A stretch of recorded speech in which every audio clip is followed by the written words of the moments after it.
अब चीन के बनल सामान के बहिष्कार कइल जाओ। अब चीन के बनल सामान के बहिष्कार कइल जाओ। जैसे कोरोना अत्याचार कइल जाओ। जैसे कोरोना अत्याचार कइल जाओ। अब चीन के बनल सामान के बहिष्कार कइल जाओ।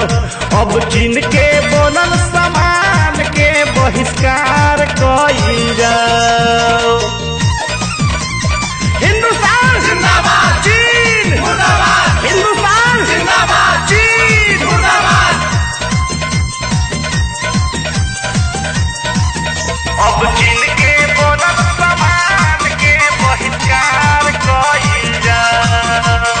चाहता करावे के इहो जी हजूरी, एकारा के सबक सिखावल बा जरूरी। चाहता करावे के इहो जी हजूरी, एकारा के सबक सिखावल बा जरूरी। अपना गुस्सा के सही इजहार कइल जाओ। अपना गुस्सा के सही इजहार कइल जाओ। अब चीन के बनल सामान के बहिष्कार कइल जाओ।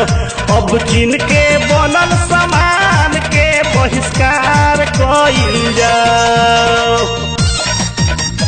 हिंदुस्तान जिंदाबाद, चीन मुर्दाबाद। हिंदुस्तान जिंदाबाद, चीन मुर्दाबाद। अब चीन के बनल सामान के बहिष्कार कइल जाओ। साचे को हटानी यदि अइसन हो जाई, चिरकुट चीनवा यार बाप बाप चिल्लाई। साचे को हटानी यदि अइसन हो जाई, चिरकुट चीनवा बाप बाप चिल्लाई।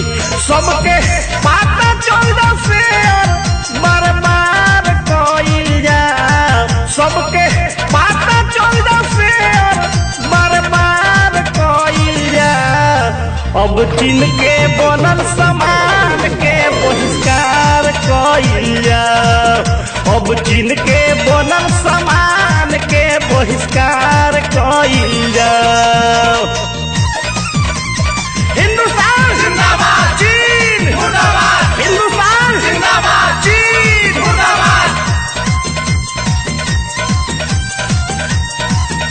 अब चीन के बनल सामान के बहिष्कार कइल जाओ। आज पूरा देश के इहे आवाज बा, तो गाला चीनवा के इहे इलाज बा।